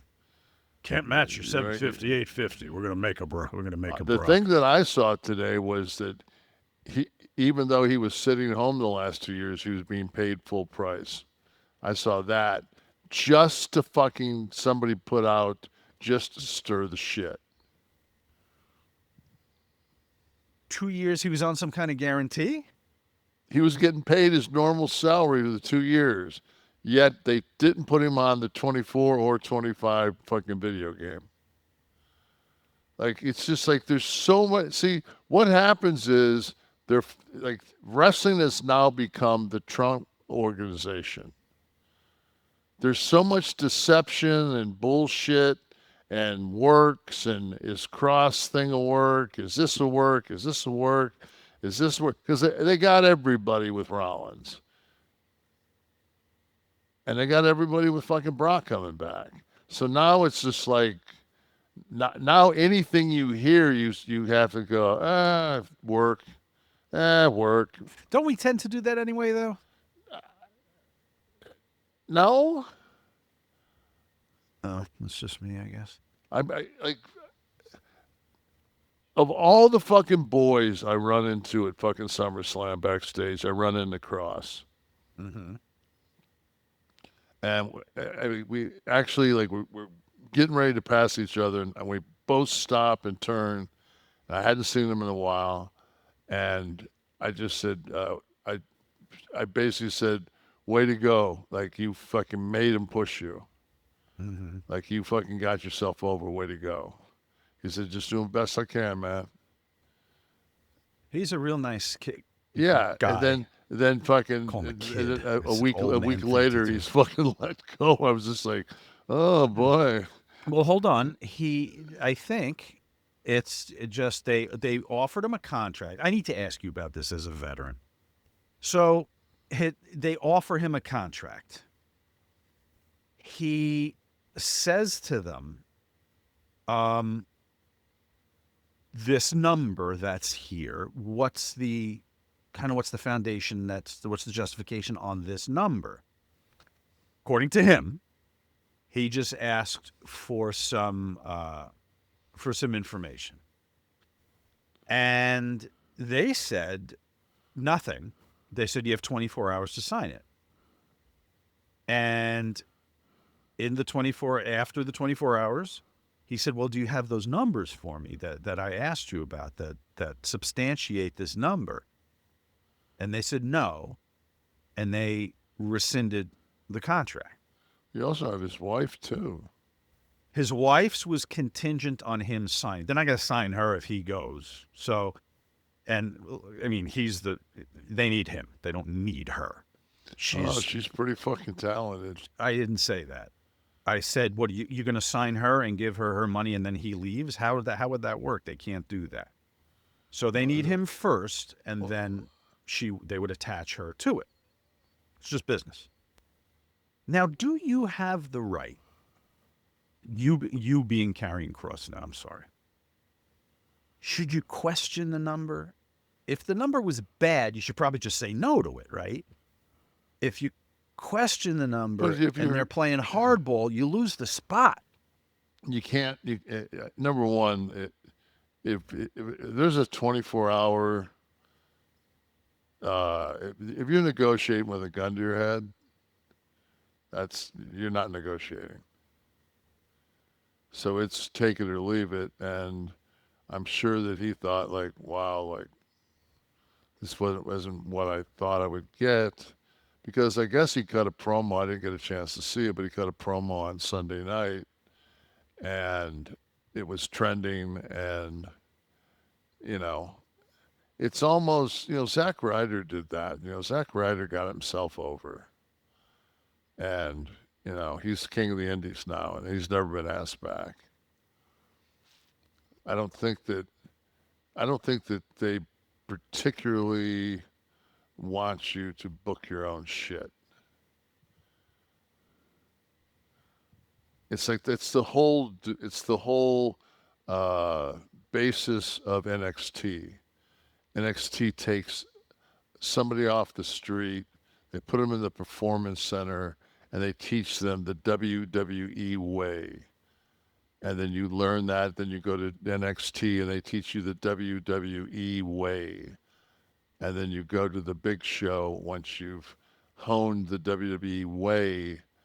It's, so if you're against the grain, sometimes that doesn't work for them creatively, because the way they want to take anybody that watched Unreal sees how it's a very short.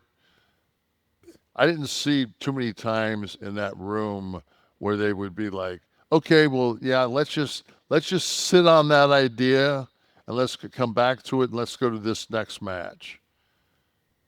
That's it, Kev. That series. If I watched this, yeah, all on the level. How much is being worked to the camera a little bit? It felt pretty real to me. Okay. If there was anything, it was edited to make it a little edgier, because I'm sure there was a lot more downtime than that. But I'll tell you one thing it did for me is I never had I'm going to use my fucking tagline. I never had a problem with Punk. No, I didn't, because when we were put together, I was told by Vince that not fucking, like, I wasn't allowed to talk, so I was going to get blistered on the mic, and then we ended up at never wrestling anyway, and then I was gone. We were both gone before I fucking I think before I came back. Mm-hmm. But anyway, like, I thought that they did a really good job on that of showing kind of who Phil is and how much the business means to him, and this run meant to him, and it made him a very, very likable character. Okay. I thought that was, I didn't feel like that was a work. If you made an offer to someone and they said, please justify the numbers for your offer, and you're WWE, would you do it? Would you go, how protracted, you're the company side now, how protracted would you make this negotiation? I don't know exactly what the so if your downside's 250 and he was making 4, and they're cutting his money, but he's definitely gotten himself more over with the crowd. Are these actual numbers, or you're just spitballing? Yeah, I'm absolutely just for the sake of argument. So let's just, he's offered 500. Okay. And he was making 750. But I know what the fucking pay scale is there, so there's very few, like, there's a top echelon that are making 7 figures, and then everybody else is 250 to 500. Mm-hmm. That's pretty much from what when I went through the books, when I taped the fucking the door the last time I was in the office.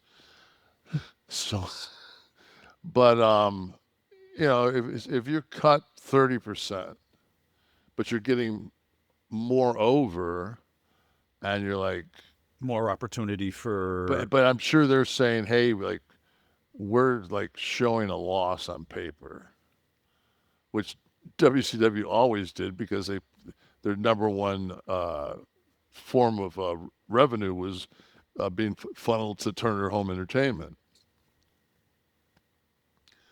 And this is right after you sign a $1.6 billion deal with ESPN. Like, so you're getting your money cut, and there's another bucket with $1 billion, $1.5 billion coming in. You wouldn't say, like, I don't mean to point this out, but seems like the revenue streams are continually. We just had 115,000 people at SummerSlam, and last year we had 56. But has anyone said that the offer was for less? Well, I don't know that it was. Why would you, if the offer was more? Well, maybe it wasn't as much as he thought he was worth. Well, then that's your problem. If you're arguing over over a raise. No, I think he was saying, oh, you're bumping me, I'm going to use round numbers, 250 here. What's the justification for it not being 5? Because we don't see you fucking. And that's my question. How do you answer that if a talent asks you to justify your offer? You tell them you tell them take it or leave it. Which they kind of did. Right. So I guess as of this moment, their contracts, Scarlett and his. I read her tweet. Yeah, her she tweet said she's was done. Yeah. Sounded pretty final. His kind of still sound. Reading his quotes on these websites, and these interviews he's been doing, it sounds like it's a little more up in the air, a little more nebulous than her, who kind of said she's done with WWE. But listen, for the right money, you maybe you wouldn't be done with WWE. Who knows? I don't know I don't know enough about the specifics. I don't know enough about.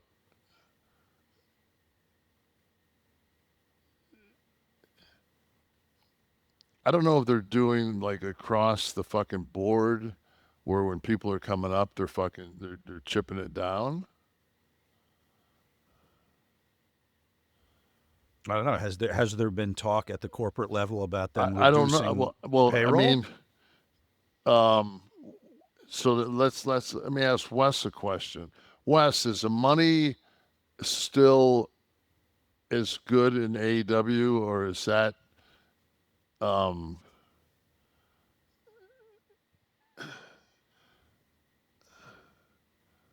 I didn't see it, Wes. He said money's very good in AEW for top guys. Okay. So I don't know. I mean, it's a fucking shit business, man. Yeah. It's one of those things that I tell people this all the time. It's not like when you go in to fucking negotiate your money, you're like, name somebody else on the fucking roster that's throwing 235-mile-an-hour curveball. It's not like that. It's fucking, it's the exact fucking thing we talked about earlier in the show. We can't match that money. We'll just make another one of you. And even though they can't, fuck it. They're just not going to fucking, they're never going to cave to the talent. But in the bigger sense, though, with WWE being the 500-pound gorilla in the business, it's not like going across the street was 30 years ago. Where are you going? There's AEW, there's TNA, and then there's everything else. So whatever that money was that he was asking them to justify, seems it would be more than he'd get elsewhere, unless possibly AEW. I don't know. We're hearing the money's good there. So yeah, the AEW money's good, and she's a beautiful girl, and I heard she's a good worker. I haven't really seen her work that much, and she sings the that vocal track on their she can sing her ass off. right. So she's like she's multi-talented too, and she's one of the most strikingly attractive women on their show.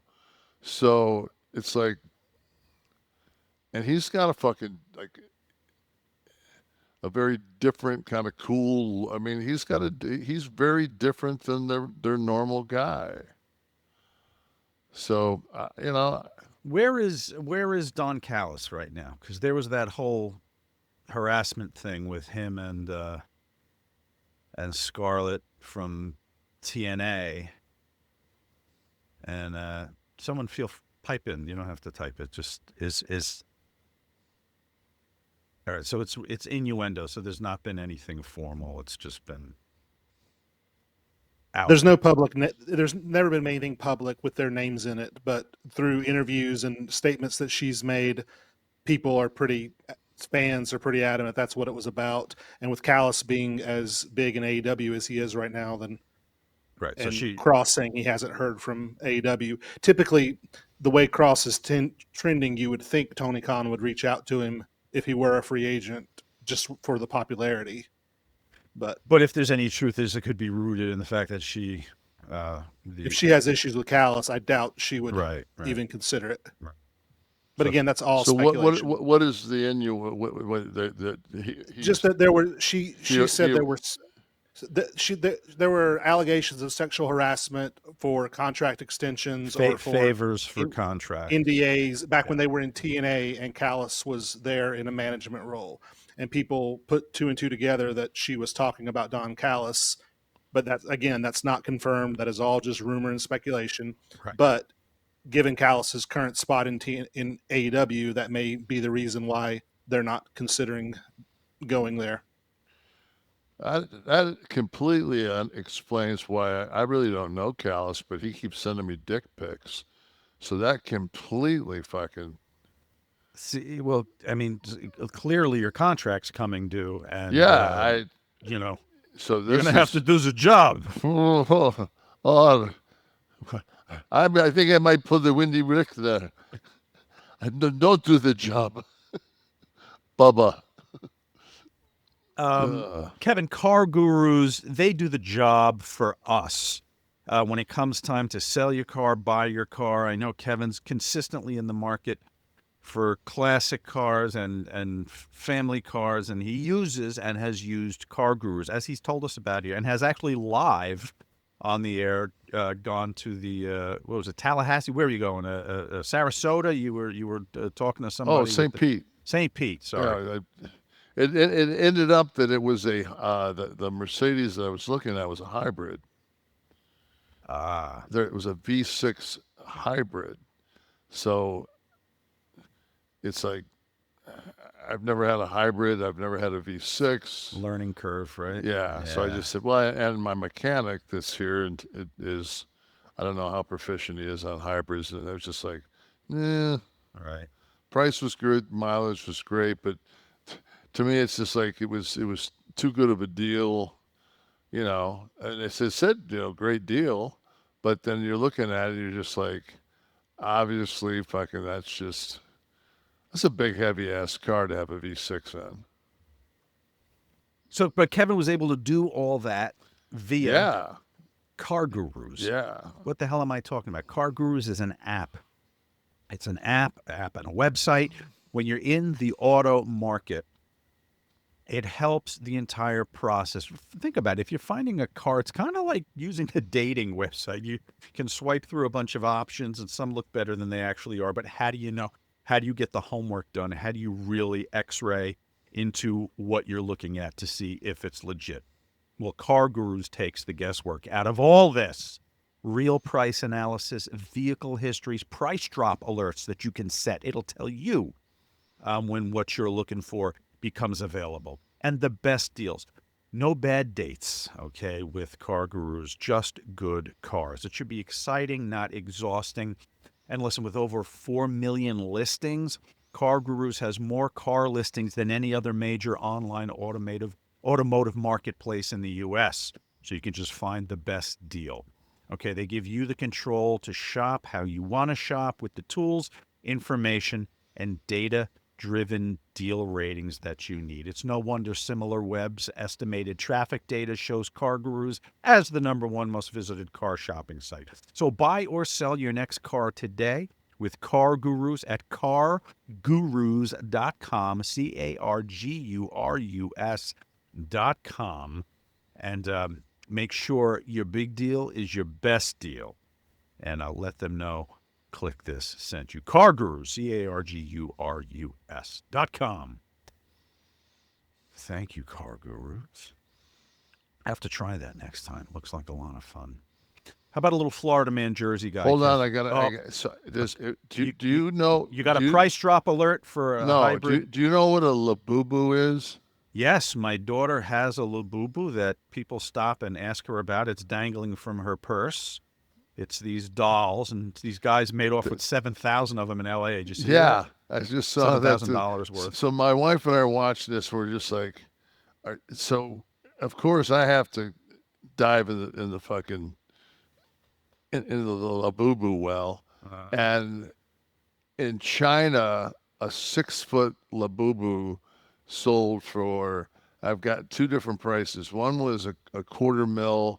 The other was 100. I think the green, like 6-foot Labubu sold for $250,000. It's called the Karrion Kross Labubu. I don't know if you realize that. Well, the other one's 150, so you don't know. Right. That was the Scarlet Labubu. Yeah, they're the shit. I didn't know what she's talking. They come in to me. She's like, "Hey, go on this website here. Can you give me this thing?" What are they, like $45 for like a cheap one? Yeah, it's like a little. Yeah, it was about $50. It's a little one like this that she puts on. I'm like, I don't. It's it's all the pet rock again and again and again. Florida, I call it the new Beanie Baby. Right. Yeah, basically same shit. Yep. All right, Florida guy. Florida man, Jersey guy. All right, two headlines, two actual headlines. One, we're talking about a Florida man. One, we're talking about a Jersey guy, and Kevin will use his powers of deduction to tell me which is which. First one, lawyer tossed out of town council meeting for waving American flag to protest a new ban on props at meetings. Let me read that again. Lawyer tossed out of town council meeting for waving an American flag to protest a ban on bringing props to meetings. Second one, man arrested after nude photos found displayed at Publix. Florida man. Is Publix? Yeah. Yes. You guys don't have Publix. You're correct. But you know what? Where's the nearest Publix to us? It maybe South Jersey. Where the Publixes begin? I don't know. I thought about that when I did the story, if this was going to be too easy. But I was like, Yeah, you know what? too I easy. don't know that there's not a there's no- Publix in Cape May. I tell you, man, Publix is not traded either. Not yet. It's private. Yeah. I'll get this. You can right. buy stock if you work for them. So, It looks like the Virginia? Virginia, I guess, is the furthest south from me where they begin. the address you found Publix is not a Publix grocery store. Yes, there's one in Secaucus, but it's a It's a actually Labubu manufacturer. it's a pubic. It's a pubic grocery They just use store. the X so that they can Yeah. get funky with the logo. Yeah. This is correct. Let's see who was responsible for that one. Christopher Sherman of Brevard County apparently walked through a Satellite Beach Publix and put up pornographic images Of Don Callis? of his partner. No, of his partner. So he can safely work at AEW. There's Wasn't probably he an the offer on original table. Terminator 2? And he's giving me. Isn't that Dempsey? He's giving me a little Patrick Dempsey and a little Doink. What's his name? Matt Bourne. Oh, maybe that's not old clown makeup on his ear over there. There Don't might be say- stubble. Don't ever say the word fake. No, that's the F word. So apparently they weren't images of him, which would have been awesome, but he's put them in the child seating areas of shopping carts, the men's restroom, and in the soda aisle. The victim confirmed the image of the photographs were her, and private photographs previously shared only with the defendant during their relationship, and she did not give consent So for she him. says. Right. She's just trying to get a new contract. Exactly. And if Kevin, I don't know if you noticed that I've been sipping after I finished my.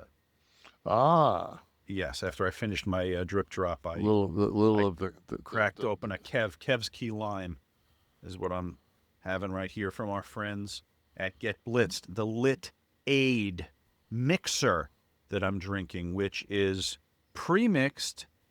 If you like to do the Jekyll and Hyde action yourself, we have the Delta 9 Sip and Syrup for you. But if not, if you prefer it to be pre-mixed, we have the mixers here. This is the high spot of the show, brought to you by Mickey Ray Sinatra and Courtney. He called me the other day. I have to return his call. Maybe he's going to tell me about mass distribution, we're hoping. That'd be nice. The Delta 9 Sip and Syrup, super potent. All you need is a teaspoon or less. You can drop that in an existing beverage, a tea or a white soda, as little as a teaspoon, because it's a fast onset. We're talking 5 to 15 minutes. Nano-infused means it goes right to your bloodstream, bypasses breakdown in the liver. Or you can order a 4-pack or a case of these bad boys here and get Kev's Key Lime or Sean's Blue Raz in the pre-mixed, slightly carbonated, rather delicious Lit Aid mixers. Either way, I want you to go to get-blitzed, BLITZED.com, and claim a 15% discount on your order when you use the promo code KLIQ, K-L-I-Q. Go to get-blitzed.com and pick up some of the Kevin, Shawn, Kliq This, Lit Aid mixers.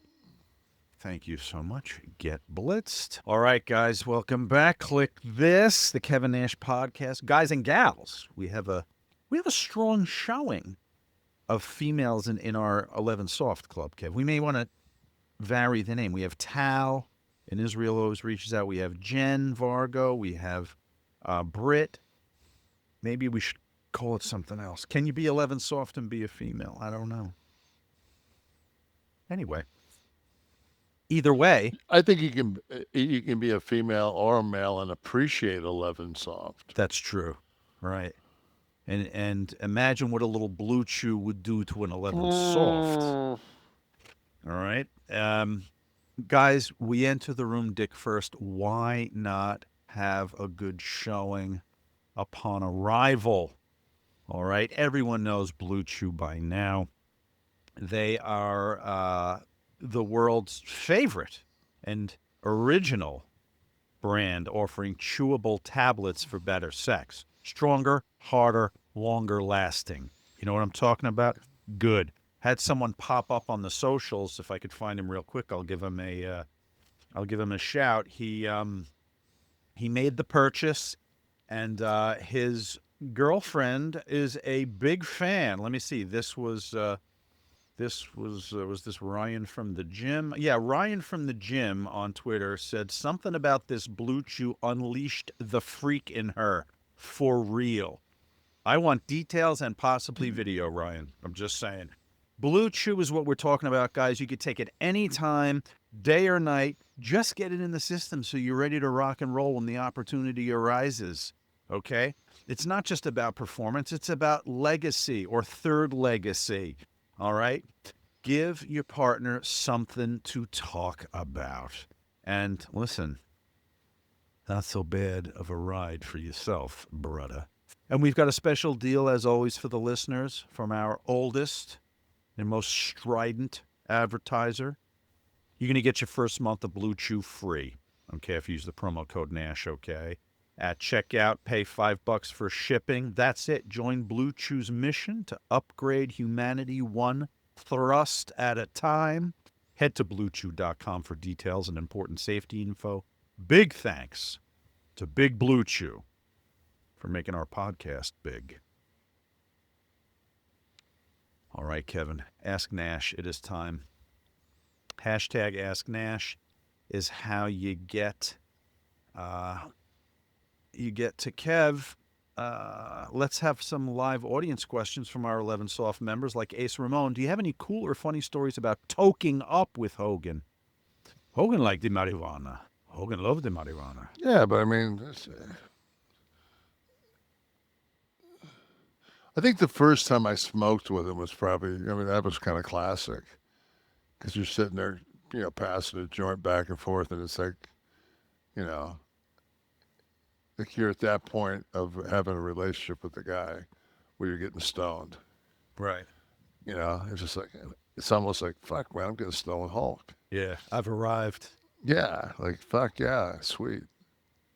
Anyone could smoke with Doink, but you're with the Hulkster now.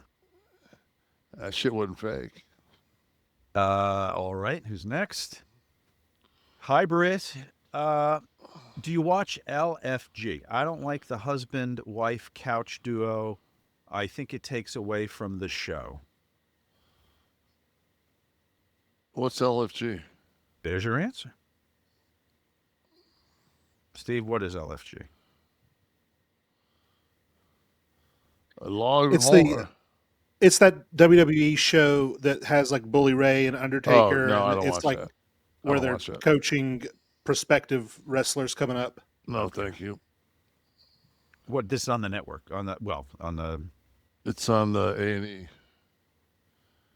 Yeah. All right, what do we got?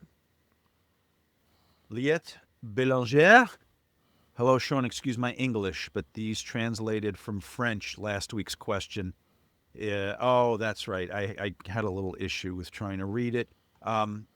If to have NWA accessories, you have to have a membership card, like a fan club. Okay, I botched your question a little bit. I was reading it very literally. So apologies, Liette. to have NWO accessories, you have to have a membership card. Oh, so if you got thrown a T-shirt, did you have to carry a card too? No, I think it was just. I think everyone eventually got thrown a T-shirt. But what was the? To do a spin-off on this, Kev? What was kind of the qualification where you guys said, let's throw him a shirt? What did the? It was no longer in my hands, Oh, that became an Eric decision? Yeah, it was more of an Eric. Okay. All right. Very good. Jen Vargo. Who would be in your fantasy wrestling match today if you were booking or putting it together? If you had to book the main event of WrestleMania, the next number, whatever the fuck we're on now. Current roster or anyone, Jen? Current rosters. Are there any two people, Kev, you'd really like to see work? Like, you'd love to see Cody's style work against someone else's style, or?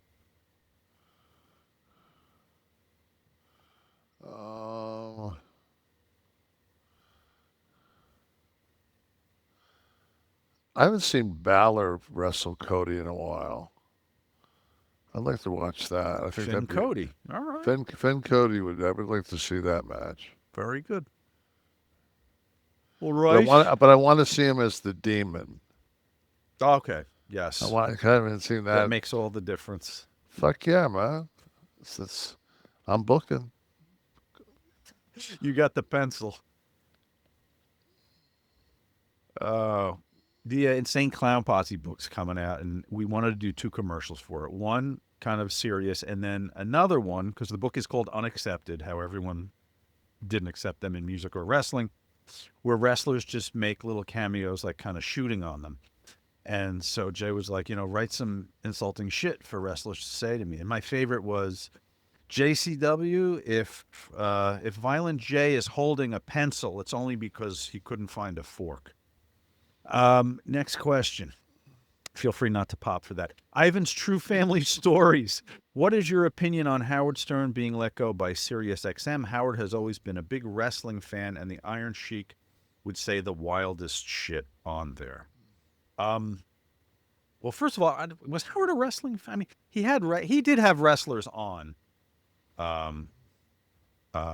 When was Howard Stern being let go? I'm Googling this right now to see if this is. I don't think he's been let go. I mean,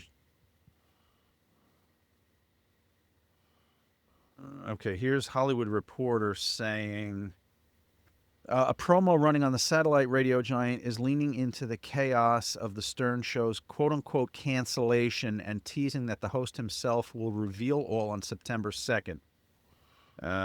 So this sounds like rumor already. It's his next contract talks, and he's always kind of done this and threatened to leave. So it's nearing its end, and so this is probably just negotiation tactics. But the show is not what it used to be. It's not on all the time. It starts later. It's kind of a lazy. For 5 years for $500 million, I would want a little more out of my worker than I'd be getting from the Stern Show. But he's so. Can I have those numbers broken down? Yeah, I'll get back to you tomorrow. You have 24 hours to sign it. I thought so. All right, next question. Let's get a couple more in here from the house before we wrap it up. Humberto Ramos. Not a bad show for not talking to each other for fucking a week. Yeah, I know. Missed your call. Had someone at the doorbell trying to sell me solar panels. If you had a chance for an original jersey handed from any player of any sport, who would it be? Glad to be back. I still listen to the pod. Been gone dealing with family stuff. Much love. Hey, Humberto. Jackie Robinson. Really? Okay. Ooh, that's a fucking great question. God damn it. You remember that commercial, Kev? It was every kid my age. Joe Green? Yes, you do. I didn't even have to say it. It was Coca-Cola or Pepsi. I don't remember the one. It was, I think it was Pepsi. Yeah, and he tosses the kid the jersey, and every one of us Hey, was like, kid. imagine that. Hey, kid. How simple. How simple back then. That's all we wanted. Speaking of WWE Unreal, this is Instagram, a wrestling historian, by the way. Speaking of WWE Unreal, what did you think of Bill Goldberg's refusing to follow the script at New Blood Rising? I don't know. You got to realize, man, like guys, He's not in the wrestling bubble. yeah, He's not in the wrestling bubble. yeah, I don't know fucking shit. Was New Blood Rising like when I was there? We'll have to break down the numbers for you. It was 2000. Main event triple threat match between Kevin Nash, Goldberg, and Scott Steiner. The event I was in the match on top of that. I love it. The event was a pay-per-view, and the name reference. Blah, blah, blah, blah, blah. The match saw Goldberg and Nash initially feuding before Steiner turned on Nash. Ultimately, Nash won the match, securing a spot. Blah, blah, blah. I'm not sure what Goldberg did though, so we'll follow that up next week. How about that? Yeah. The hardcores are pulling their hair out while they're driving to work, like, you fucking guys don't know. Like I say, I watched myself win titles at WCW on Instagram. Up ahead, Wes. He's got it. Go ahead, man. I was looking at Reddit. So apparently Vince Russo was booking it where the idea was Goldberg would pretend to walk out of the match and quit versus taking Kevin Nash's finisher. And then Russo's trying to force him to go back in and follow the script. So it was like they were trying to pull the curtain back and make the match acknowledge what was written versus what the wrestlers wanted to do. But so it was work, though. It was work. It was like a work shoot. A work shoot, right. Got it. Okay. Well, that's not a shoot. God, how could I have forgotten that? Right. All right. Anyone else in the house here? Hey, Britt, Uncle Kev got his money and mine's his business. He's got his mind on his money and his money on his mind. Jason Knapp wrote in. Let me just grab one here, Steve, from Twitter. The new Broken Skull sessions with Kevin Nash and Stone Cold is freaking awesome. I know you guys hate to ask favors, but can you guys get Steve on Kliq This? I believe Kevin and Steve are the main reasons the business is what it is today. Would you guys agree? You watch that fucking video. We talk about when we get talk. We've only. Well, Steve, the vibe here is much different, though. We go everywhere. He kept it to wrestling. Yeah, but Steve's private, man. Oh, I don't need to know his dick size or whether he takes BLUECHEW. No, he's just private. You don't. But I'd get a throw up story from him. I'd find out if he ever saw anybody throw up. Just tonight alone, he could have killed this. He would. Yeah, no, he would have. He would have looked at you like, what? Next question. Who the fuck you travel with, Oliver? You fucking writers fucking throw up? Exactly. Gloriously. Umberto, how hard do you think Scott Hall is laughing after all those trips where you missed the exit? Yeah, I guess that's my payback. Sorry, Scott. You motherfucker. Oh, shit, you got to piss, don't you? Kliq This is a production. But hold on. Scott wasn't 66, so it's completely different fucking ball game. 66, man. You just like, fuck. Yeah, but didn't he have the weak bladder of the car? Oh, yeah. He had but no, Scott had a great bladder. It's just that once he it was like a Gatling gun. Once he fired a bullet out of it, that motherfucker was going, it'd be like, dude, get a Gatorade bottle. Yeah, like, fuck, man. We're never going to get to this town. Kliq This is a production of Butch and Sundance. We can't shut it down because I got to finish this. Go ahead. And the reason why that he would never do the pullover and piss, because we did that up in Wisconsin, and he got bit by a fucking brown recluse, and he almost. But the next day his leg was all festered, and we walked into Green Bay, and fucking Grizz said. Scott said, man, what do you think that is? Grizz says, that looks like a fucking spider bite. It's brown recluse. You probably need to go to the hospital. After that, man, you couldn't get Scott to piss outside the car for nothing. Unless there was snow. I love it. Produced, Kliq This is production of Butch and Sundance Media, produced in association with Podcast T, created by Tristan Nash, Kevin Nash, and Sean Oliver, producer Steve Kaufman, graphics by Dominic D'Angelo, title sequence and audio edit by Wesley Burleson, theme song by Dale Oliver, technical research by Tristan Nash, copyright 2025, Butch and Sundance Media. Kev, do you want to do another? Or are you going to be on the road? Oh, well, I mean, if we can find a location in Syracuse.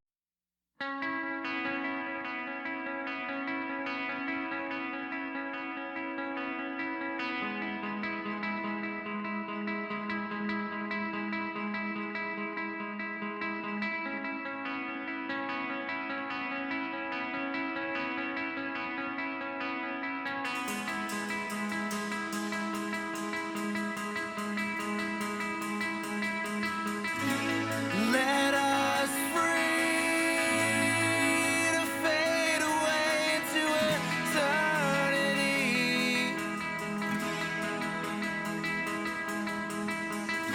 A circulate, you've come to love me, but now I'm frozen in dead flesh. Oh, Sophie, knew all along was a tree,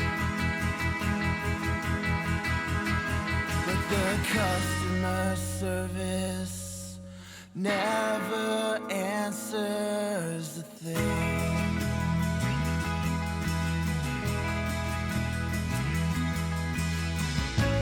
Let us free to breathe in air we're supposed to breathe. Through twists and turns, you've come to love me.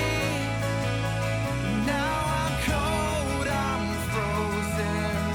Baby, we're broken, and the customer service never answers a thing.